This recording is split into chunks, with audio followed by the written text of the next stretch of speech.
দর্শক, এই মুহূর্তে বাংলাদেশ এবং বাংলাদেশের বাইরে যে যেখান থেকে চ্যানেল আয়ের পর্দায় আমাদের সাথে আছেন তাদের সকলকে স্বাগত জানাচ্ছি সময়ের আলো নিবেদিত নতুন বাংলাদেশ নতুন অর্থনীতির আজকের পর্বে। সাথে আছে আমি সূচনা। একটি দেশ কেমন আছে তার অনেকটাই নির্ভর করে দেশের অর্থনৈতিক অবস্থার উপরে। যদি অর্থনৈতিক অবস্থা বিপন্ন থাকে তবে মানুষের জীবন হবে সংকটাপন্ন, এটিই তো স্বাভাবিক। প্রিয় দর্শক, নতুন বাংলাদেশ নতুন অর্থনীতির প্রতি পর্বে আমরা চেষ্টা করি বাংলাদেশের অর্থনীতির নানান দিক নিয়ে আলোচনা করবার এবং সেই সাথে অর্থনীতিতে কি কি চ্যালেঞ্জ আছে সেই চ্যালেঞ্জগুলো মোকাবেলা করব কিভাবে, সেই সব কিছু নিয়ে আমাদের সাথে থাকেন একজন অতিথি যিনি কথা বলেন সেই সকল চ্যালেঞ্জ এবং চ্যালেঞ্জ থেকে উত্তরণের পথ নিয়ে। আজও তার ব্যতিক্রম নয়। সময়ের আলো নিবেদিত আজকের এই আয়োজনে আমাদের সাথে আছেন একজন অতিথি, তার সাথে চলুন পরিচিত হয়ে। দর্শক, আজ আমাদের সাথে আছেন ইকোনো বলপেনের চেয়ারম্যান সাবেক সংসদ সদস্য জনাব কাজী সালিমুল হক কামাল। স্বাগতম। আপনাকে ধন্যবাদ আমাকে ডাকার জন্য। কেমন আছেন?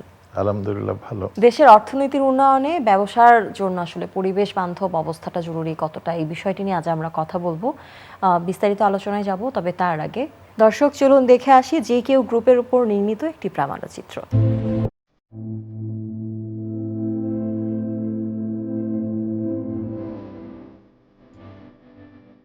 দেশের অর্থনীতিকে সমৃদ্ধ করতে নানা প্রতিকূলতা, ঝুঁকি ও নানা ধরনের চ্যালেঞ্জ মোকাবেলা করে যাচ্ছে GQ group of industries limited. GQ group of industries অর্থাৎ granted quality group of industries limited, যে GQ গ্রুপ অফ ইন্ডাস্ট্রিজ লিমিটেডের প্রতিষ্ঠাতা ও চেয়ারম্যান জনাব মোহাম্মদ কাজী সলিমুল হক কামাল। তিনি 1979 সালে ঢাকা বিশ্ববিদ্যালয় থেকে MBA পাশ করে চাকরি না করে দেশে শুরু করেন ব্যবসা প্রতিষ্ঠান। তিনি 1981 সালে বাংলাদেশের প্রথম one time ball pen Econo ball pen company প্রতিষ্ঠা করেন।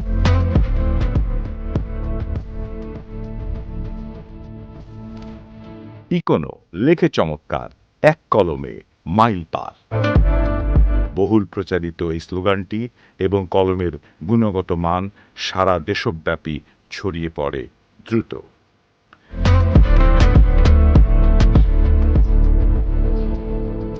কাজী সলিমুল হক কামাল তিনি তার সততা, মেধা, দক্ষতা, যোগ্যতা ও কঠোর পরিশ্রমের মধ্য দিয়ে খুব দ্রুত একের পর এক সফলতার সাথে একজন দেশসেরা সফল ব্যবসায়ী ও শিল্পপতি হিসেবে পরিচিতি পান। তার হার না মানা, অদম্য ছুটে চলা, একের পর এক সফলতা যেন কাজী সলিমুল হককে হাতছানি দিয়ে ডাকতে থাকে সাফল্যের দিকে। তিনি গড়ে তোলেন prime bank, prime insurance, prime finance সহ বিভিন্ন স্কুল, কলেজ, মসজিদ, মাদ্রাসা এবং হসপিটাল। তার বিভিন্ন প্রতিষ্ঠানের মধ্যে GQ ফুডস সারা বাংলাদেশে বহুল জনপ্রিয় এবং রপ্তানিকারক একটি প্রতিষ্ঠান।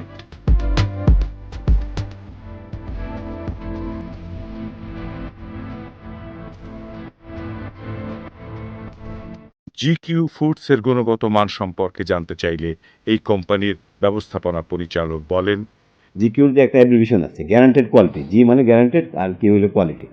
তো আপনারা ভিজিটও করেছেন, আমরা কোয়ালিটির বিষয়ে কোনো কম্প্রোমাইজ করি না, এক নম্বর। দুই নম্বর হলো এই সরকারের বিভিন্ন রকম পলিসির কারণে, লফল পলিসির পোর পলিসি রয়ে গেছে, পলিসির কারণে আমরা পারতেছি না। আর ব্যাটের এত বেশি পার্সেন্টেজ, এই 15% ব্যাট বা AIT দেওয়ার পরে বিজনেস নাই। আর দুই নম্বর হলো আমরা যদি দেখি যে 4-5 বছর ধরে যে চিপসের যে প্যাকেট ছিল 10 টাকা, এখন 10 টাকায় আছে। আমরা 82 থেকে আমরা অপারেশন চলে যাই।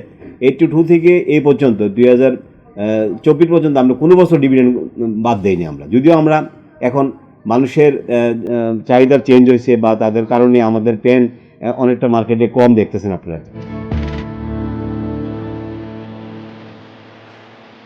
GQ গ্রুপ অফ ইন্ডাস্ট্রিজ লিমিটেডের চেয়ারম্যান কাজী সলিমুল হক মাগুরা 2 আসন থেকে পরপর 3 বার সংসদ সদস্য নির্বাচিত হন। সংসদ সদস্য নির্বাচিত হওয়ার পর তিনি তার নির্বাচনী এলাকায় ব্যাপক উন্নয়ন, বিশেষ করে রাস্তাঘাট, স্কুল, কলেজ, মসজিদ, মাদ্রাসা সহ গ্রামের বেকার যুবকদের কর্মসংস্থানের বিশাল সম্ভাবনা খুলে দেন। 2005 সালে বিএনপি সরকারের পট পরিবর্তনের পর কাজী সলিমুল হক এমপির বিরুদ্ধে একের পর এক মিথ্যে মামলায় বিনা অপরাধে কারাবরণ করতে হয়। অসুস্থ রাজনীতির প্রতিহিংসার শিকারে আক্রান্ত হয়ে পড়ে তার ব্যাংক, বিমা, ইন্স্যুরেন্স, ফাইন্যান্স কোম্পানি, হসপিটাল, শিল্প কারখানা সহ সকল প্রতিষ্ঠান।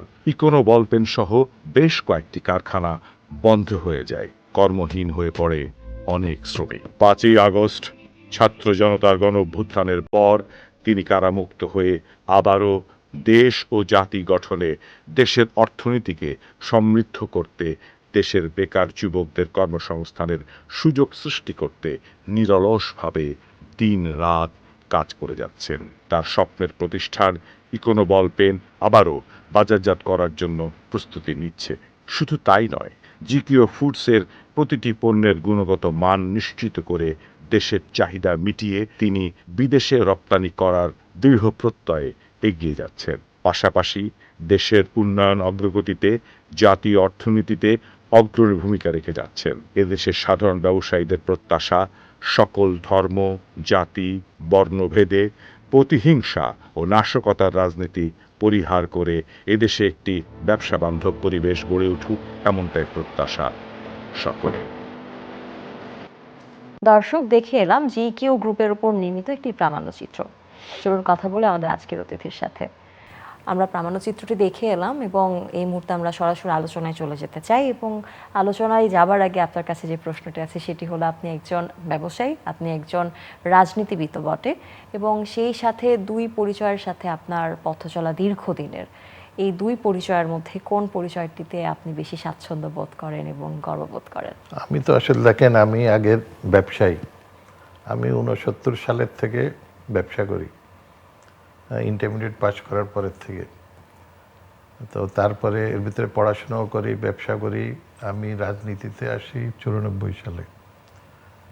তো সেই জন্য আমি আগে রাজনীতিবিদ, এর আগে আমি ব্যবসায়ী। আচ্ছা, এবং আমি এখনো নিজেকে ব্যবসায়ী হিসাবেই পরিচয় দিতে ভালোবাসি আর কি। ব্যবসা জীবনের শুরুটা কিভাবে হয়েছিল, সেই শুরুর গল্পটা যদি আমাদের ওই জানাতেন। যে বললাম, ইন্টারমিডিয়েট পাস করার পরে আমাদের পৈতৃক ব্যবসা ছিল পাকিস্তান আমলেই পাট রপ্তানি করা। আর আমার বাবার একটা জুয়েলারির দোকান ছিল গুলশান, এই বায়তুল মোকাররমে। আমি ওই ব্যবসার ভিতরে জড়িত হয়ে যাই। তারপরে স্বাধীনতার পরে আমি বিদেশ থেকে, বিশেষ করে ইন্ডিয়া থেকে, থাইল্যান্ড থেকে, তখন আমাদের এখানে ড্রিঙ্কিং ওয়াটার, পানির খুব অভাব। পানির পাইপ যেগুলো টিউবওয়েলের জন্য লাগে সেগুলো আমদানি করতাম, রেডিওর পার্টস আমদানি করতাম, কিছু বল পেন আমদানি করতাম। এরপরে আমি আইবিএতে চান্স পাই, ভর্তি হয়ে যাই। ওখান থেকে এমবিএ পাশ করার পরে চিন্তা করি যে যেহেতু এমবিএ পাশ করছি, এখন ইম্পোর্টের পাশাপাশি কিছু ইন্ডাস্ট্রি করা উচিত। তখন আমরা শিল্প ব্যাংকের থেকে লোন নিয়ে আমরা বাংলাদেশের প্রথম মেকানাইজড বা অটোমেটিক বল পেন ফ্যাক্টরি করি আর কি। শৈশবে আসলে পড়াশোনা করেছি, কোনো বল পেনে লিখিনি, সেটা বোধহয় আমাদের কারোর জন্যই সম্ভব ছিল না। ভীষণভাবে পরিচিত আমরা এই কোনো বল পেনের সাথে। যাই হোক, আমরা একটু আপনার রাজনৈতিক জীবন নিয়ে কথা বলতে চাই। আমরা যতটুকু জানি, আপনি মাগুরা 2 আসন থেকে পরপর 3 বার নির্বাচিত হয়েছিলেন, এবং রাজনীতিবিদ হিসেবে আপনার দীর্ঘ সময়ের পথ চলায় আপনাকে জেল খাটতে হয়েছে, নানান সময় নানান বিড়ম্বনার শিকার হতে হয়েছে। এই যে বিড়ম্বনা, তিক্ত অভিজ্ঞতা, সব কিছু মিলিয়ে সময়টা কেমন ছিল, সেই অভিজ্ঞতাগুলো যদি একটু আমাদের সাথে শেয়ার করতেন। অভিজ্ঞতা ধরেন 91 থেকে 2006 পর্যন্ত ভালো ছিল। আগের আওয়ামী লীগ যে 96 থেকে 2001 পর্যন্ত, তখন পর্যন্ত আমাদের তেমন কোনো অসুবিধা হয় নাই। বাট 2009-এর পরের থেকে আমাদের উপরে, খালি আমার উপরে না, মানে যারাই বিএনপি করছে তখন থেকে স্টিম রোলার চলতে শুরু করে। আমি দেশের থেকে অনেক দিন দেশের থেকে বাইরে থাকা লাগে। আমার বিরুদ্ধে 3টা মামলা দেয়। আলহামদুলিল্লাহ সব কটা মামলাই আমরা, একটা মামলায় সাজা হয় আমি 7 বছর জেলে ছিলাম, যেটা সবাই জানে, জিয়া অরফানেজ ট্রাস্টের মামলা। খালেদা জিয়া ছিলেন আমাদের দলের প্রধান। এগুলো সব মিথ্যা মামলা। মানে রাজনীতিবিদদেরকে, বিশেষ করে খালেদা জিয়াকে হেয় প্রতিপন্ন করার জন্যই এইসব মামলাগুলো করা। তো পরে তো আমরা সুপ্রিম কোর্ট থেকে আলহামদুলিল্লাহ এগুলো খালাস পাই আর কি। এই যে রাজনীতিবিদদের ব্যবসা করার একটা ব্যাপার বা ব্যবসায়ীদের রাজনীতিতে আসার একটা বিষয় আছে, আমরা দেখি যে যারা বাংলাদেশের ব্যবসা ক্ষেত্রকে আসলে নেতৃত্ব দিচ্ছেন তারা কোনো না কোনোভাবে কোনো না কোনো রাজনৈতিক দলের সাথে সম্পৃক্ত হয়ে যান। আবার ব্যাপারটা কিন্তু বেশ কনফ্লিক্টও করে। রাজনীতি করতে হচ্ছে যখন, তখনও দেশের মানুষের জন্য কাজ করছেন, আবার যখন ব্যবসা করছেন তখনও কিন্তু আপনার একটা শিল্পের অঙ্গনে, ব্যবসা শিল্পের অঙ্গনে কিন্তু আপনারা কর্মীদের জন্য কাজটা করছেন। তারপরেও বিভিন্ন দুর্নীতির মামলা আসছে, নানান সময় আপনাদেরকে জেলে যেতে হচ্ছে, বিড়ম্বনার শিকার হতে হচ্ছে। ব্যবসায়ীরা কি আসলে নিজেদেরকে বাঁচানোর জন্য রাজনীতিতে আসে, নাকি নিজেদের ব্যবসার প্রসার ঘটানোর জন্য আর একটু শক্ত হবার জন্য আসলে ব্যবসা থেকে রাজনীতিবিদ হিসেবে আত্মপ্রকাশ করে? আমার মনে হয় এখানে দুইটা কারণ থাকতে পারে। আমার কারণ যেটা সেটা আমি পরে বলবো, তবে তার আগে আমি একটা কথা বলবো। এটা প্রায় দেখি পত্রপত্রিকায়, বিভিন্ন জায়গায়, সেমিনারে, যে ব্যবসায়ীরা কেন রাজনীতিতে আসে। সরকারি কর্মকর্তা রিটায়ার করার পরে উনি রাজনীতিতে আসলে কোনো দোষ নেই।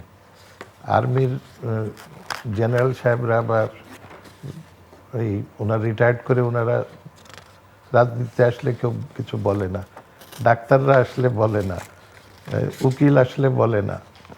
দোষ হলো ব্যবসায়ী কেন আসতেছে। আমার প্রশ্ন হলো ব্যবসায়ী আসবে না কেন? ব্যবসায়ী তো দেশের ইকোনমি চালাচ্ছে, ব্যবসায়ীরা সবচেয়ে বেশি রেভিনিউ দিচ্ছে, ব্যবসায়ীরা সবচেয়ে বেশি কর্মসংস্থান সৃষ্টি করতেছে। তো তারা কেন এই এই দেশের ডেভেলপমেন্টের জন্যে? কারণ আমরা সবচেয়ে ভালো জানি যে ধরেন এখন ব্যবসা করতে গেলে আমাদের কি প্রবলেম ফেস করতেছে আইনের কারণে। এটা তো আমাদের থেকে বেশি কেউ, ওই যে একজন সচিব রিটায়ার করে এসে উনি রাজনীতিতে আসবেন, অথবা আরেকজন উপজেলা চেয়ারম্যান থেকে এসে এমপি হবেন, সে তো জানবে না। এটা তো জানবে তো আমরা জানবো, যারা ব্যবসায়ী তারা জানবো যে আমাদের সমস্যাটা কোথায়, আমার কাস্টমসে কোথায় সমস্যা হয়, ইনকাম ট্যাক্সে কোথায় সমস্যা হয়, ব্যবসা চালাতে গেলে আমার লেবার লতে আমাদের কোথায় সমস্যা হতেছে। এটা ব্যবসায়ীর থেকে বেশি তো কেউ জানে না, এনারাই জানে। তো ওনাদের আসলে দোষটা কোথায়? আমি তো কোনো দোষ দেখিনি। রাজনৈতিক প্রেক্ষাপট পরিবর্তন হলেও সবার আগে বিপদে পড়েন ব্যবসায়ীরা। দেখা গেছে দীর্ঘদিন একটা সরকার আছে, ব্যবসায়ীকে তার আন্ডারেই আসলে কাজ করতে হয়েছে। ক্ষমতার পট পরিবর্তন হওয়া মাত্রই সেই ব্যবসায়ীরা নতুন যে দল আসে তাদের পেছনে লেগে পড়ে, তাদেরকে আসলে দাবিয়ে রাখার একটা চেষ্টা চলতে থাকে। কিন্তু আপাত দৃষ্টিতে তাদেরকে দাবিয়ে রাখা তো শুধুমাত্র ব্যক্তিকেন্দ্রিক নয়, তাদের প্রতিষ্ঠানের অনেক কর্মী থাকে, তারাও তো আসলে ক্ষতিগ্রস্ত হয়। তারা ক্ষতিগ্রস্ত হলে কিন্তু দেশের অর্থনীতিও ক্ষতিগ্রস্ত হয়।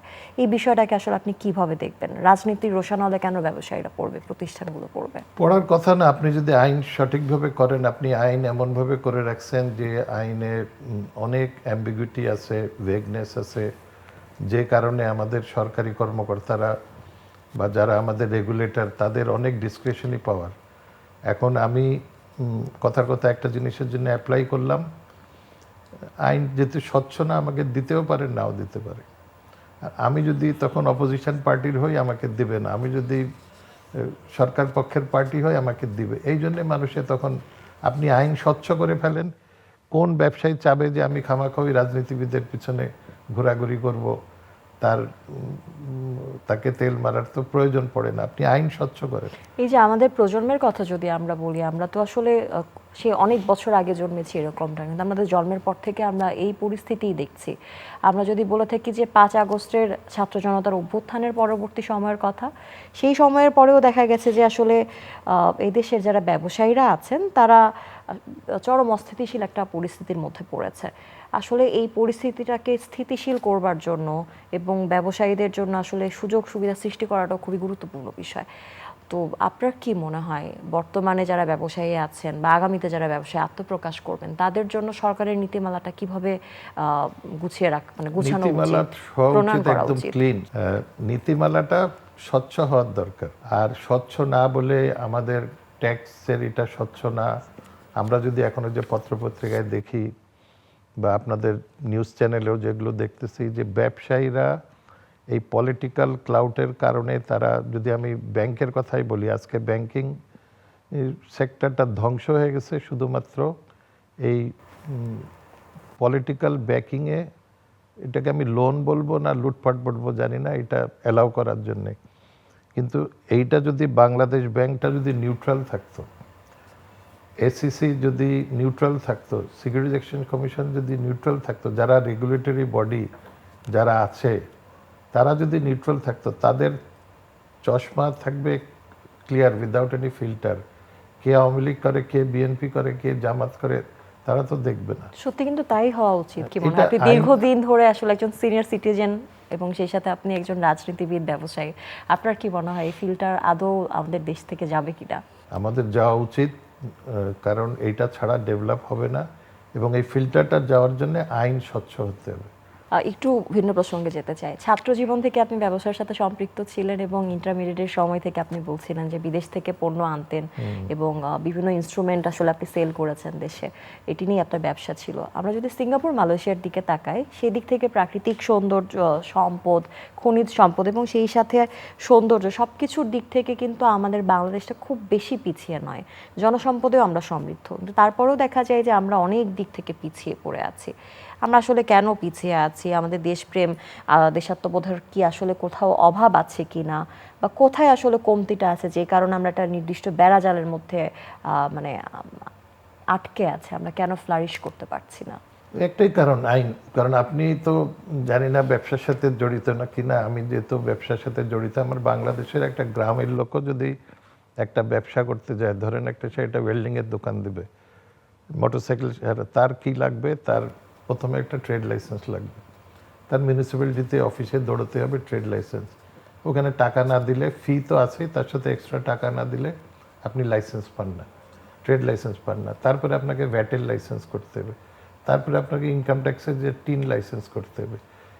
এই একবার আপনাকে ভ্যাট আসবে, এসে বলবে যে তুমি ভ্যাট ঠিক মতন দিচ্ছ না, আর একজন এসে বলবে তুমি ইনকাম ট্যাক্স দিচ্ছ না। তারপরে ইলেকট্রিসিটি কানেকশন নিতে গেলে সেইখানে টাকা না দিলে ইলেকট্রিসিটি পাওয়া যায় না। তো আপনি যতক্ষণ পর্যন্ত এইগুলো, শুধু এইটুক গভর্নমেন্টের তার কিছু দরকার নেই, এইটুক করে দিলে বাকিটা জনগণই করে নেবে।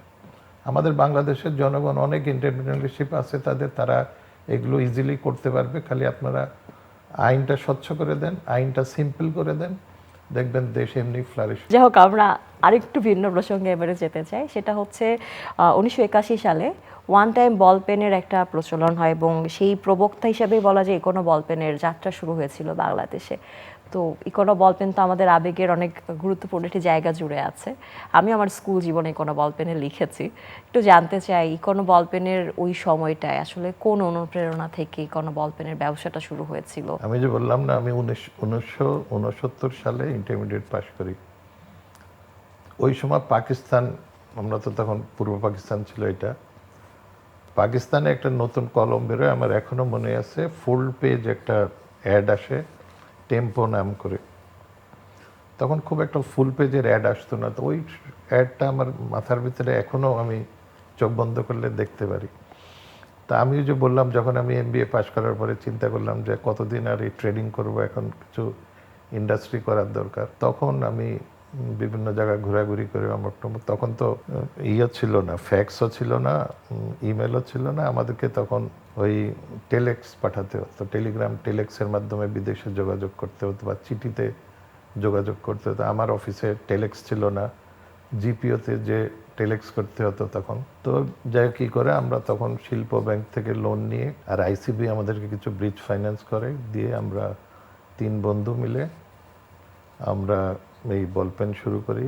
আমরা তো ওই সময় জার্মানি থেকে, সুইজারল্যান্ড থেকে মেশিন আনি, এনে আমরা করি, এবং আলহামদুলিল্লাহ তখন আমরা 3 টাকায় ইকোনো বল পেন বিক্রি করতাম। সেই সময় রেড লিফ একটা, যেটা মার্কেট ডমিনেট করতো, জাপানি কলম 10 টাকা না 12 টাকায় বিক্রি হতো। তার রিফিলের দাম ছিল মানে 7 টাকা। তো আমরা বললাম যে তার অর্ধেক দামে আমরা পেন দিব, এইটাই করে। তারপরে ইতিহাস আবার ওই যে বললাম 2009-এর পরে যখন আমাকে দেশ থেকে চলে যেতে হলো, সেই সময় অনেক নতুন প্লেয়ার মার্কেটে ঢুকছে, ঢুকে এখন আর আমাদের সে আগের মতন ডমিনেটিং পজিশন এইখানটায় নাই। একটা প্রশ্ন আছে আবার। আমরা বিজ্ঞাপন দেখেছি একটা সময় যে এক কলমে mile per Econo ball pen সবার। সেই ইকোনো বল পেন যে কলমে আমরা প্রজন্মের পর প্রজন্ম আসলে লিখেছি, সেই ইকোনো বল পেন এখন বাজারে নেই। এটা কি আসলে রাজনৈতিক রোষানলে পড়ে হারিয়ে গেছে, নাকি আপনাদের প্রোডাকশনের কোনো জটিলতা ছিল? কেন আসলে ইকোনো বল পেন এখন বাজারে নেই? এত চাহিদার একটি কলম কেন হারিয়ে গেল? দেশে থাকতে পারেনি অনেক বছর। তারপরে যখন সাহস করে আসলাম তারপরে জেলে ঢুকাই দেওয়া হলো। 7 বছর জেলে ছিলাম, আমার ছেলে মেয়েরাও কেউ আসেনি। যে ইনারা আমাদের যে যারা অফিসাররা ছিলেন ওনারাই কোনো রকম করে চালায় গেছেন। আমরা ব্যাংকের থেকে লোন পাইনি। আমার এই ধরেন 16 বছরে তো মেশিন মডার্নাইজেশন করতে নতুন টেকনোলজি আসে, মেশিন পুরানো হয়ে যায়। একটা মেশিনের তো লাইফ থাকে 10-12 বছরের বেশি, তো একটা মেশিন চালানো যায় না। তো সেই মেশিনও আমরা করতে পারিনি, নতুন মেশিন স্থাপন করতে পারি নাই আর কি, যে কারণে আমরা এখন প্রোডাকশানে এইসব সব দিক থেকে পিছিয়ে গেছি। বাট উই আর মানে ট্রাইং হার্ড যে আমরা ইনশাল্লাহ আবার রিকভার করব। আমরা জানি যে ইকোনো বলপেনের পাশাপাশি আপনাদের আরও বেশ কিছু প্রতিষ্ঠান রয়েছে, যেমন GQ ball peen, GQ industry, GQ food, hospital, বিমা। এই যে এতগুলো প্রতিষ্ঠান আছে, বর্তমানে সেই প্রতিষ্ঠানগুলোতে কতজন কর্মী নিযুক্ত আছেন? আমরা জিকিউ বলপেনের থেকে, জিকিউ বলপেনতে আমার ব্যবসা শুরু, এইখান থেকে আমরা পরে ডাইভার্সিফাই করি। আমরা জিকিউ ফুড করি, যেখানে আমরা ফুড একটা ফ্যাক্টরি আছে, যেখানে আমরা চিপস, চানাচুর, বাদাম ভাজা টাজা এগুলো যেগুলো আছে, পটেটো ক্র্যাকার যেগুলো করা হয়। আমাদের একটা জিকিউ ইন্ডাস্ট্রিজ আছে, যেখানে আমরা পিপি ওভেন স্যাক্স, মানে যেগুলো ফার্টিলাইজার, চিনির বস্তা, অমক টমক, এগুলোতে আমরা মাছের খাদ্য, মুরগির খাদ্যর প্যাকিংয়ে লাগে, এটা আমরা করি। তারপরে আমাদের একটা মশার কয়েলের ফ্যাক্টরি আছে, সেটা আমরা করি। এবং আমরা কিছু টাকা আমার এই জিকিউ বলপেনের ফান্ড এবং আমাদের নিজস্ব ফান্ড দিয়ে আমরা ওই সময় প্রাইম ব্যাংক এর স্পন্সর ডাইরেক্টর হই। তারপরে প্রাইম ইন্স্যুরেন্স, প্রাইম ফাইন্যান্স এইগুলো করি। এগুলো সব মিলে তো এখন মানে 10-15 হাজার 20 হাজার লোক তো হবেই যারা কাজ করে। বা একটা বড় অংশ আসলে কাজ করছে, একটা বড় জনগোষ্ঠী কাজ করছে বলা যায়। আমাদের দেশের অর্থনীতির উন্নয়নে আসলে বিরাট একটা অন্তরায় বেকারত্ব। আপনি একজন সফল উদ্যোক্তা, সফল ব্যবসায়ী, আপনার কাছে জানতে চাই, এই যে একটা বড় জনগোষ্ঠী বেকার আছে, তাদের আসলে উদ্যোক্তা হয়ে ওঠার জন্য, বিশেষ করে সফল উদ্যোক্তা হয়ে ওঠার জন্য কি কি গুণাবলী অর্জন করা দরকার? বেকারত্বের জন্য সবচেয়ে প্রথম আমি মনে করব দায়ী হলো আমাদের শিক্ষা ব্যবস্থা। আমরা অনেক বেকার লোক, কিন্তু আমরা কিন্তু ভালো কাজের লোক পাই না। আমাদের বাংলাদেশে অনেক প্রতিষ্ঠানে বিদেশি লোক কাজ করে, ইন্ডিয়ান লোক কাজ করে, পাকিস্তানি লোক কাজ করে, তাইওয়ানি লোক কাজ করে, শ্রীলঙ্কার লোক কাজ করে। কেন করে? যে আমরা সেরকম দক্ষ লোক পাই না। দক্ষ লোক পাই না কেন, এটা কিন্তু তাদের দোষ না। দোষ হলো যে আমাদের দেশের শিক্ষা ব্যবস্থাটাই সেরকম, আমরা ওই রকম করি না। আমাদের শিক্ষা কোনো রকম একটা সার্টিফিকেট হলেই আমরা খুশি। বাট আমরা যেরকম ইন্ডাস্ট্রিতে আপনার টেকনিক্যাল লোক লাগে, আমাদের ইঞ্জিনিয়ারিং ইউনিভার্সিটি একমাত্র বুয়েট আর হাতে গোনা 2-3 জন ছাড়া কেউ কিন্তু ভালো প্রোডাক্ট বের করতেছে না আর কি। তো আমরা সেইটা একটা দরকার যে আমাদের স্কিল ডেভেলপ করতে হবে। আর সেকেন্ড হচ্ছে যে আগে যেটা বললাম, যে গভর্নমেন্টকে ফ্যাসিলিটেট করতে হবে, ইজি করে। গভর্নমেন্টের কিছু করার দরকার নেই, গভর্নমেন্ট খালি ব্যবসা করাটা ইজি করে দিতে হবে। খুবই ভালো লাগছে আপনার সাথে কথা বলতে, এবং অনেক বিষয় জানা হলো আমাদের আজকের এই আলোচনায়। একটু জানতে চাই, মহান সংসদে যদি আবারও আপনার প্রতিনিধিত্ব করার সুযোগ হয়, সেক্ষেত্রে মাগুরা 2 অর্থাৎ আপনার নিজ এলাকার উন্নয়নের জন্য এবং সার্বিকভাবে বাংলাদেশের অর্থনীতির উন্নয়নের জন্য আপনি কি কি প্রকল্প গ্রহণ করবেন, বা কোন কাজগুলোর জন্য আপনার বেশি প্রাধান্য থাকবে? আসলে সব নির্বাচনী এলাকায় তো একটা সবচেয়ে বড় প্রয়োজন থাকে, সেটা হলো রাস্তাঘাট, ব্রিজ ট্রিজ, এটা তো থাকবেই। বাট আমি মনে করি আমাদের বাংলাদেশে এখন আপনি যে কথাটা বললেন, সবচেয়ে বড় সমস্যা হলো বেকারত্ব। এত বেকার ইয়াং ছেলেপেলে এবং ট্যালেন্টেড ছেলেপেলে, আমি বলবো যে এরা খুব ট্যালেন্টেড, এরা শুধুমাত্র সুযোগের অভাবে এরা উঠতে পারতেছে না আর কি। তো এদের যদি সুযোগটা, যে বললাম, এটা যদি ইজি করে দেয়, যে বিজনেসে ঢোকার প্রসেসটা যদি ইজি করে দেয়, তা আমার মনে হয় এরা নিজেরাই অনেক কিছু করতে পারবে আর কি। প্রথম ধরেন বিজনেসে ঢোকাটা ইজি, তারপরে লোন ফ্যাসিলিটিটা, যাতে ফাইন্যান্সটা সে ইজিলি পায়। গভর্নমেন্টের উচিত কিছু এই যে স্মল স্কেল লোন, বেশি না, আমার তো মনে হয় ছোটোখাটো ব্যবসা যদি 50 লাখ 1 কোটি টাকা দিলেই বাংলাদেশে গ্রামে গঞ্জে অনেকেই ব্যবসা করতে পারে। তাদের আর শহরে আসার দরকার নেই, চাকরি করার দরকার নেই।